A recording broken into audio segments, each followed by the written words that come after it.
Doctor बीना Kaushik, SPC राजकीय महाविद्यालय अजमेर। आज का मेरा टॉपिक है राष्ट्र संघ पार्ट सेकंड। राष्ट्र संघ के प्रथम पार्ट के अंतर्गत राष्ट्र संघ का किस प्रकार से निर्माण हुआ, उसकी आवश्यकता क्यों पड़ी, राष्ट्र संघ का संविधान क्या था। आज अपन करेंगे पार्ट 2 में राष्ट्र संघ के उद्देश्य और इसके सदस्य और इसकी कार्य प्रणाली। तो राष्ट्र संघ के उद्देश्य निम्न प्रकार के थे: विश्व को युद्धों से बचाने और अंतर्राष्ट्रीय शांति सुरक्षा की स्थापना करने के लिए इसका स्थापना की गई। दूसरा था पेरिस के शांति सम्मेलन द्वारा जो हारे हुए राष्ट्रों के साथ जो संधियां की गई थी, उन संधियों का पालन करवाना। तीसरा था अंतर्राष्ट्रीय सहयोग को प्रोत्साहन देना। और चौथा, जितनी भी पेरिस शांति सम्मेलन द्वारा जो व्यवस्था स्थापित की गई थी उसको बनाए रखना और उसे कार्यान्वित करना। तो ये राष्ट्र संघ के प्रमुख उद्देश्य निर्धारित किए गए थे। अब इसके अलावा चौथा पॉइंट हम देखें, पांचवा, मानवता के कल्याण के लिए विभिन्न कार्य करना। ये 5 पॉइंट राष्ट्र संघ के उद्देश्य निर्धारित किए गए थे।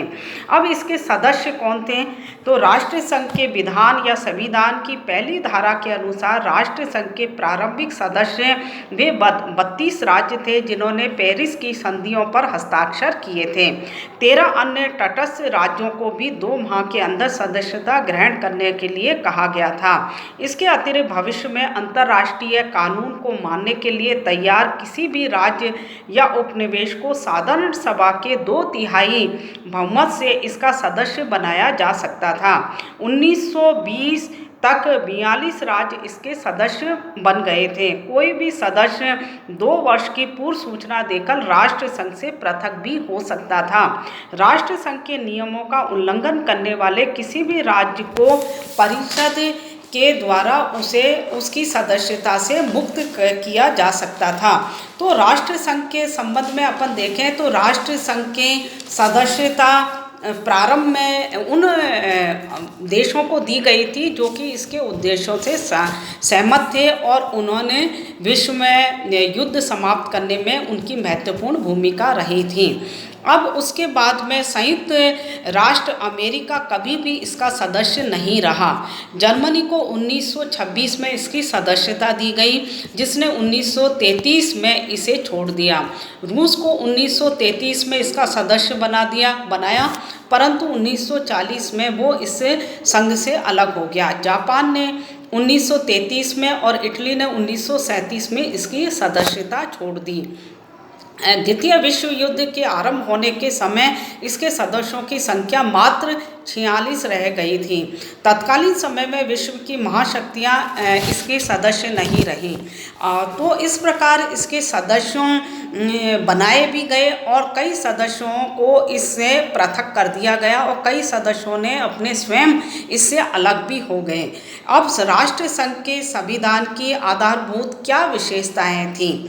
सबसे पहला था कि राष्ट्र संघ का अस्तित्व सदस्य राज्यों की इच्छा पर निर्भर करता था, अर्थात कोई भी राज्य अपनी इच्छा से इसका सदस्य रह सकता था और अपनी इच्छा से इस संघ को छोड़ सकता था। ये राष्ट्र संघ के अंतर्गत ये उल्लेख कर दिया गया था कि कोई भी अपनी मर्जी से इसका सदस्य बन सकता है और इससे अलग हो सकता है। यही इसकी बाद में हम देखें एक कमी बन गई थी। इसलिए कई राष्ट्रों ने द्वितीय विश्व युद्ध के प्रारंभ से पहले इसकी सदस्यता को छोड़ दिया था। जर्मनी, जापान, इटली आदि ने अपनी इच्छा से संघ को छोड़ दिया।